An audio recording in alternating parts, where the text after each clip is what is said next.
Justin Bieber has suddenly found himself back in the spotlight after a long time, but not because of Coachella or music comeback. This time, the attention surrounding him feels much darker. In fact, some people believe Justin stepping back into public view could be making one man behind bars extremely nervous. And that man is Diddy. There is growing speculation that Diddy may be worried Justin could finally expose what he knows. Reports have even surfaced claiming that an audio recording was leaked to media outlets, one that allegedly captures Diddy attacking Justin Bieber. If Justin really does know as much as many people suspect, then Diddy may have every reason to fear what could come out next. And what makes this even more unsettling is that this theory does not feel completely random. After all, Diddy was once caught on camera checking Justin for wires.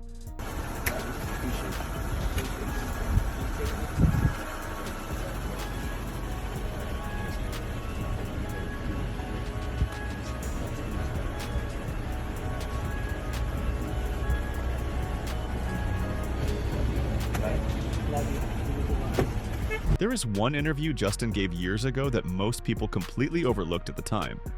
But now, when you go back and watch it with everything people believe they know today, it hits very differently. On the surface, Justin seems relaxed. He is laughing, joking, talking about music and photo shoots like everything is normal. But underneath that light tone, something much more revealing begins to come through. Because when he is asked what advice he would give to his 15-year-old self, his answer feels a lot deeper than it first appears. It sounds less like a casual reflection and more like someone quietly admitting just how much they had already been through. All right, let's get deep for a second. 21-year-old Justin is giving 15-year-old Justin advice on what to expect from the industry and what to expect of life, going through what you've gone through. What do you say to that dude now? I would just say, just listen to the people who care about you, you know, and also, I was so, you can't really teach innocent, because I was innocent and I was young and I trusted everybody. And with being young and innocent in this industry, it's not necessarily the best thing because people would take advantage of vulnerability. And so I think I was just in a place of just trusting everyone and, you know, thinking everyone was on my side and eventually getting burned. And yeah, it's just tough, man. And after a while, I started putting up walls and boundaries, and for a while, I kind of shut everybody out. And then I kind of lost my own personality and lost my charismaticness because I just didn't trust anyone. And then finally I was like, you know what, I'm not gonna let them win. I'm gonna give them some of me and learn how to put up a wall without closing myself off completely. Justin says he was young, innocent, and trusted everybody. And that is exactly where things start to connect. Because once he says that, it becomes a lot easier to understand why people keep going back to one specific moment from his teenage years. The infamous 48 hours with Diddy. At the time, it may have looked like harmless industry access, celebrity mentorship, or a dream opportunity for a young star. But years later, people are viewing that same moment through a completely different lens. And suddenly, it feels far less innocent than it once did. Yeah, so as soon as you turn 16, you know what I'm saying? I'm gonna let you rock this every time you come to LA. Yeah, this gonna be yours.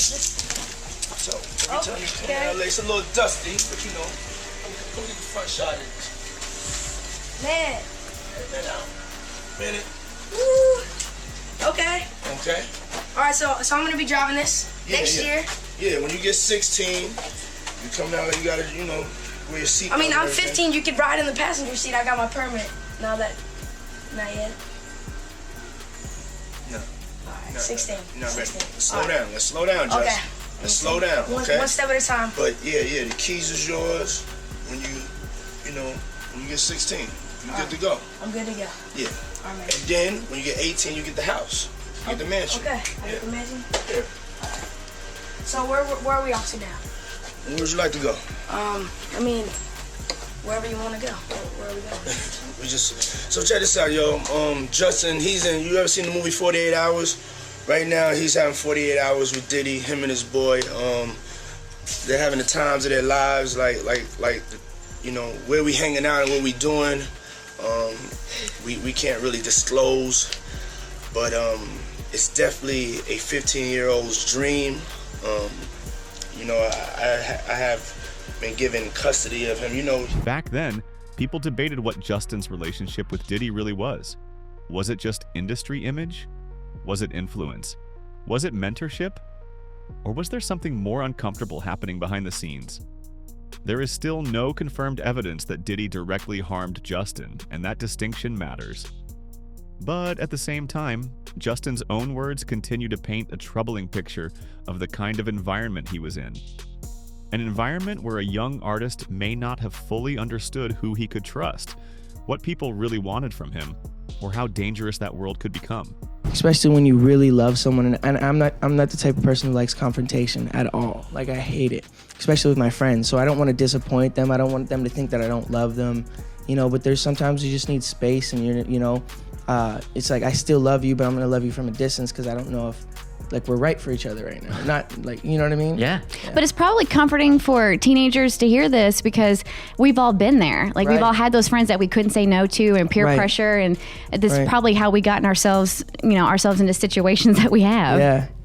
Yeah. I think I have a cool opportunity to just be a light and tell people, I'm human. I'm still gonna make mistakes. You might see me on TMZ tomorrow doing something else dumb, but I think that what's cool about this growth is people can see it, and it's like I've made a transition that's and been consistent, and I think that life is just about staying consistent and keeping pushing forward and knowing that, hey, this day might suck, but let me just look forward to tomorrow or the better days to come in the future. Imagine being a teenager surrounded by some of the most powerful adults in entertainment, while still trying to figure out who is genuine and who is not. Justin has openly admitted that being young, innocent, and vulnerable in that industry was not always safe. And that is what makes this story so disturbing, because sometimes it is not just about one person. Sometimes it is about a system that sees vulnerability and takes advantage of it. Joe Budden even admitted that what he had heard about Justin Bieber left him on the verge of tears. And when people inside the industry react that strongly, it only adds more weight to the questions being asked now. I've been holding back tears watching all of the Justin Bieber clips that have been floating around. I've watched every single one of them. Yeah. Every single one, and boy, they all look disgusting. They all look nasty. They really do, yo. I've only seen the one that was a little sketchy in the club or something like that. I'm not going to put nobody else's name in the shit. But everybody that saw him looked at him like a little white escort lick. A little underage escort lick. Yeah. I hate to use these insensitive terms, but just to paint a picture of what I'm trying to say. And it was everybody. Ellen, the other English fat dude, that's Guy Ellen. Oh yeah, James Gordon. Yeah, James Gordon. Yeah, him. It was Puff. It was everybody. Everybody. So I'm sitting there watching it, and I'm like, yo. And then I just went down a rabbit hole with my tinfoil hat at home. Like, yo, so many people that are successful in this business, they've gone through it. They've had to endure that. Yep. Like, I know that Hollywood has the casting couch shit going on, but in music, so many success stories come with really, really, really dark times and secrets that nobody can share or tell. They just putting them in songs.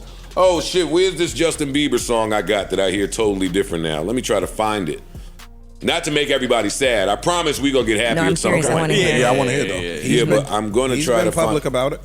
He's been public about it on several different occasions. What do you mean? And his choice to take into the religion he's taken into. All of that. That was what I was going to say. That was big, yeah. Yeah. Here we go. Yeah, that little, like, I just hear some of this stuff different now. Yeah. I don't like people making fun of that shit, because even if you were not the fan of Justin, he was a kid when all this shit was going on. None of that shit was funny. Y'all should not have been trying to grab on Justin's ass. Tongue kissing him all of that. Yeah. And he kept saying, I'm uncomfortable. No, he was moving. He kept saying, I'm uncomfortable. And one of these shits, he said, yo, my mom's right there. The radio interview. Yes. He was doing a radio interview. Say, why you I'm 15 years old. Why are you talking to me about sex? Oh, shit. Literally told them on, like, can we talk about the album? And sometimes the most disturbing part is that it all seems to happen in plain sight. Justin Bieber was not hidden away from public view. He was on television, in interviews, on red carpets, and in front of millions of people. Yet even in those moments, there were times when he appeared visibly uncomfortable, and still nobody seemed to step in. That is what makes it so unsettling to look back on now, because what once passed as awkward celebrity moments now feels much harder to ignore. Justin Bieber is known for being very rebellious. When he was younger and rising to stardom, he was also placed in uncomfortable situations as a teenager and young adult by celebrities much older than him, such as Katy Perry and Jenny McCarthy, who got so far to even put hands on him on stage at the American Music Awards.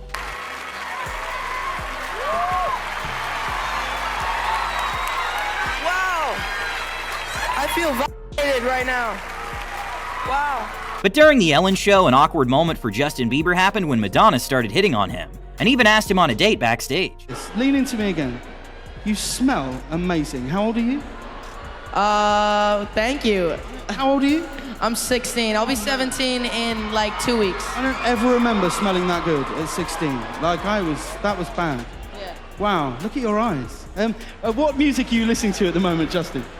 Well, I listen to a lot of different stuff. I'm really into Jessie J, actually. Ah, well, she's here. We're going to get to see her later. Thank you so much. Look at him. Look at what a beautiful face. All right. According to several people who were reportedly close to Diddy, there is a strong chance that many of the allegations involving Justin's treatment in that world may not be as far-fetched as they once sounded. That does not automatically make every claim true, but it does explain why so many people are revisiting old clips, interviews, and stories with a new perspective. The public is no longer just watching these moments for entertainment.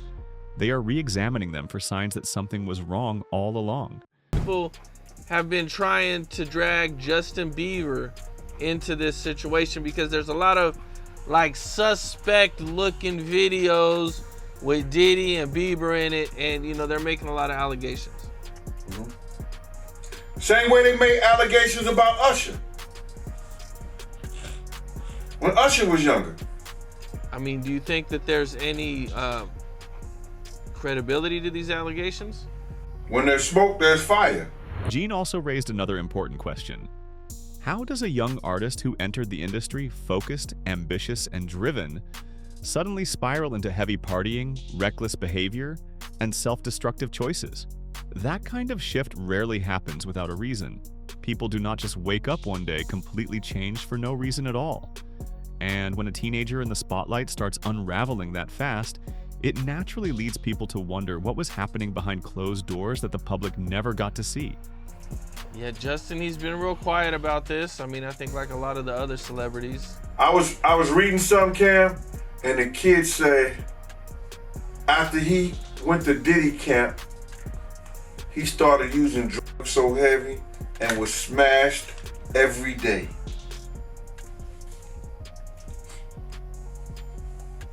What would cause a kid who wanted to be an artist in the music business all of a sudden to start getting high and drinking and drugging,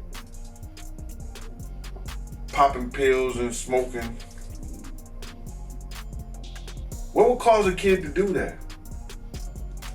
I mean, usually trauma. Or a Diddy party. And that is where everything circles back to Justin's own admissions. He has spoken about trusting the wrong people. He has spoken about being used. He has spoken about being in spaces where he did not fully understand what was happening around him. And he has described what it felt like to eventually build walls, shut people out, and lose parts of himself in the process. That is why so many people believe his words reveal more than they seem to on the surface. He may not be naming every detail directly, but many believe the pain underneath those statements says enough. What's going on with you guys? Are you working together? I'm not. I mean, I think that we've become friends in a strange way, you know? Like Robin Big. Yeah, it's like, exactly. I'm Big and you're Robin. Yeah. No, I mean, to a lot of us, he's like a little brother. You know what I'm saying? He's not afraid to call and ask for advice. He's somebody that, in the industry-wise, the record industry is a strong family, and he's somebody that, you know, we definitely have our arms around, and we want to protect him because he's such genuinely a nice person besides his talent. You know what I'm saying? He's one of the greatest kids that you could ever know. Justin, you...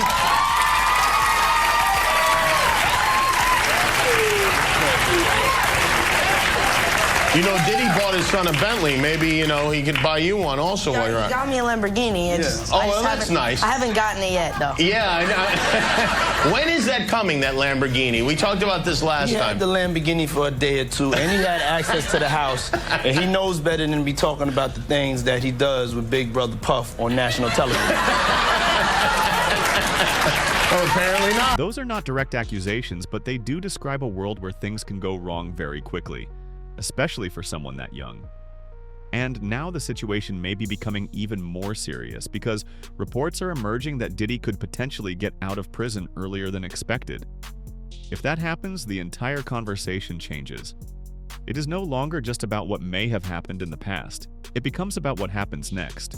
Sean Diddy Combs is pushing to have his prison term cut short. The rap mogul's lawyers took his case to a federal appeals court in New York on Thursday. They say his sentence for a sex-related conviction was too harsh. Jerika Duncan is here with more from those arguments. Jerika, good morning. Yeah, good morning. A lot to consider here. Sean Diddy Combs' lawyers argue a judge wrongfully sentenced their client by considering more serious charges than what he was actually convicted of. They also say it is the most prison time ever given someone convicted of the same charges with a similar criminal history. Now, one of the prosecutors in this case insists that Combs' 4-year, 2-month prison term is below federal sentencing guidelines and in line with similar convictions. Last summer, as many of you remember, a jury cleared Combs of trafficking and racketeering conspiracy charges. The rapper was convicted of lesser prostitution-related offenses. He had pleaded not guilty to all charges and denied wrongdoing. He's scheduled for release in April of 2028. Nate, this should be interesting. It could take a couple of months before there's a decision. One of the judges in that appeals court saying that this was an exceptionally difficult case. Naturally, that has led many people, including alleged victims and observers, to ask the same question. What happens if he is released? Jaguar Wright believes the answer is simple and not encouraging. In her view, not much would change at all. The industry would remain exactly what it has always been: messy, complicated, and filled with things the public only sees pieces of. According to that perspective, one man leaving prison does not suddenly fix a system that has allegedly protected powerful people for years. What does the entertainment landscape look like, Diddy coming home in 30 days? Same as it look now, bleak. Just not Memphis. Just not Memphis. Bars. Goddamn. You too. Does Diddy have any redemption if he owns up to his depravities? Prince said it best. Sometimes it snows in April. Oh, sometimes I feel so bad, so bad, so bad. Sometimes I wish that life was never ending. Whoa, all good things they say never last. That's Prince. Come on. That's Prince. That's what he said. April, we'll see. When the topic of redemption came up, Jaguar did not sound convinced by that either. Because in situations like this, admitting wrongdoing does not automatically erase the damage. Some things leave a stain that cannot simply be talked away.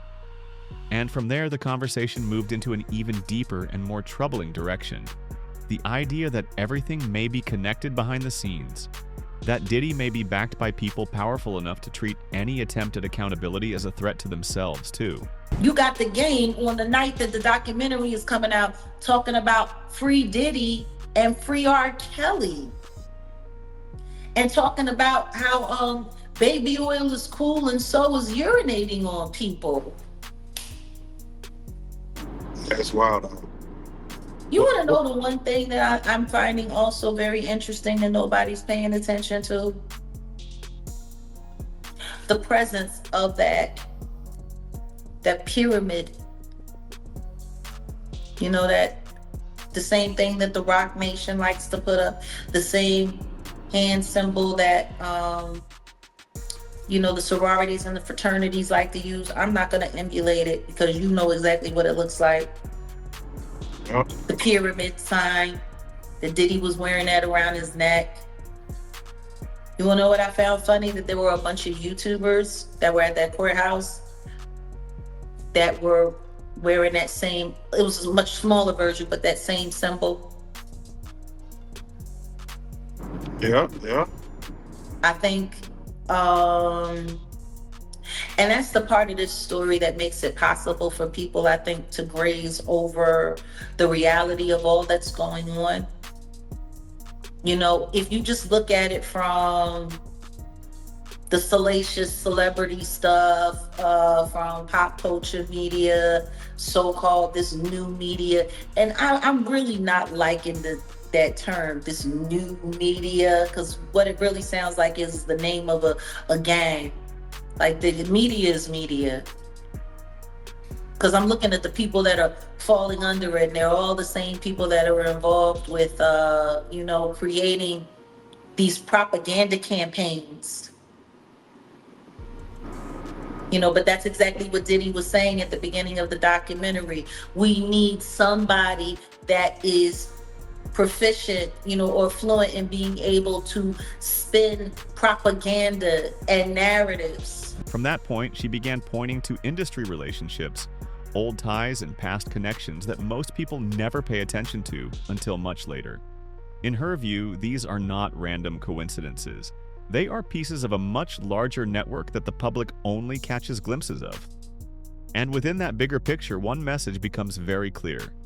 If someone becomes dangerous to Diddy, that person could become a target. TK Kirkland then added a different angle to the conversation, but one that still seemed to fit the same broader pattern. He pointed to Diddy's history of involving himself with women connected to other powerful men, sometimes even rivals, suggesting it reflected more than just personal choice. To him, it looked like a mindset. Diddy's not some nerdy dude who just happened to find some IG model and, oh my God, this is the girl of my dreams. Man, he has access to women all around the planet. And that's his reputation. But he went after the baby mother of one of his rivals. Exactly. Someone who had been taking shots at him for years. Absolutely. On purpose. And he went after her knowing that they had beef. Right. And slutted her out. Just slutted her out. Having a whole basketball team run a train on her. Totally and did. I just totally the whole agree. thing, right? Totally agree. Right. But his reputation from when he worked at Uptown, I'll be sure's girlfriend. Oh, Kim Porter. Right. That's his reputation. I'll be sure his baby mother. Baby mama. Yeah. Then Eric Serm, his friend, the one that had his baby, Mia. So he's had a reputation of going after people. Tupac's ex-girlfriend. He got a baby with her too. Exactly. Yeah. So my point that I'm making to the men listening, well, if you don't understand this, then you're just poorly educated and don't really have common sense. It's a no-no. There's no way I would go after Vlad's ex-girlfriend. Right. I'm so loyal that if I met a woman and she said, oh yeah, I used to date Vlad. Oh, I can't with you. Baby. Right. I wouldn't even put my in, excuse my language. Because that's how I move. Other people don't move like that, but you see me in Paris, you see me all over the world. Why would I want to do that to mess up a relationship? He explained that in most circles, especially among people who value loyalty, that kind of behavior crosses a serious line. Not because of jealousy, but because it shows a complete disregard for boundaries. And when somebody repeatedly ignores those boundaries, over time they build a reputation that follows them everywhere. That is why the rumors surrounding Justin feel especially troubling to so many people. Because if there really is blackmail material out there, as some have speculated, then silence may not always be voluntary. It's going to be hard to figure it out if it does exist. Do you believe the guy in the tape is white? If he's bigger than Diddy, and he's not none of the names that I said, probably so. But then they say he was young too. Yeah, they say he was young. Let me get his name right. I hope it ain't the Bieber. I hope it's not the Bieber. That's a good one. It might be him. But if they saying that the guy is young and he's an A-lister, I can't think of that many black people, man. Right. Not at all. and somebody that's more powerful, more of a celebrity than Diddy. You understand what I'm saying? If they were saying somebody that was more celebrity than Diddy, he was an A-lister, he was younger, you know what I'm saying? And if he's not black, it would have to be the Bieber. That's his name, Bieber? They said I got that wrong too. Justin Bieber, allegedly. I don't know, bro. Right. But when you heard the news that Diddy, he had to take with another man, did that catch you by surprise or no? Well, all this shit is by surprise to me. A lot of this shit is by surprise to me, to be totally honest, man. Because I knew Puff, I knew Puff Daddy, I knew Diddy before he was Love and Brother Love and back to Diddy. So, no, but the diddler, he's the diddler now. A lot of it's surprising, but it's not unheard of. Because you hear of all kinds of shit, and whether it registered with you or you internalize it or something like that, that's a whole nother story. Gene Deal made one thing very clear from the beginning. Much of what is being discussed remains unverified. And that point should not be ignored. A lot of what people are repeating falls into the category of allegations, speculation, and industry talk rather than confirmed fact. But even with that said, the fact that these conversations are happening at all shows just how much the narrative has shifted. People are no longer dismissing these stories the way they once did. They are taking a second look, and this time they are asking much harder questions. Just clip that's being shopped around, a Diddy and another male. They say the other male is an A-list celebrity. I would wonder if he's white or black. And if I'm looking at any black guys that are A-listers that's bigger than Diddy, is only one that I could come up with. And there's a few I could come up with. Will Smith, he's bigger than Diddy. I would think Nick Cannon is bigger than Diddy. Who else on the black that are black actors or black in the business that's an A-lister that's bigger than Diddy, that's black? That's hard to think. But then if you got the A-listers, you know, you got to realize he ran with that black that Rat Pack, and I don't want to even say their name because they said I got their names wrong last time. What's his name? Kushner.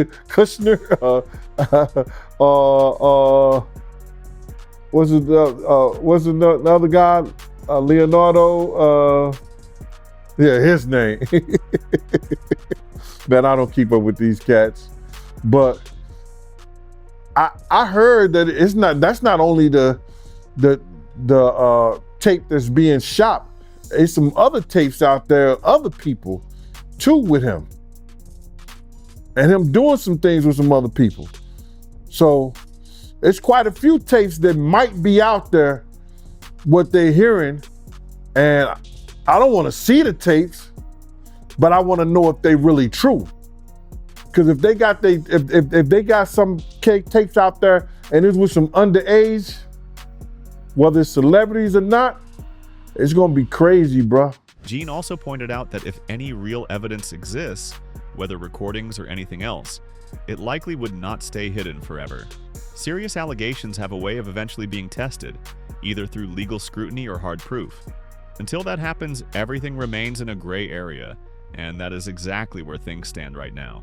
So at this point, maybe the biggest question is no longer just whether something specific happened between Bieber and Diddy.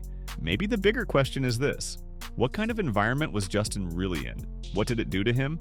And if old power structures begin resurfacing, will he truly be safe? Let us know what you think in the comments below.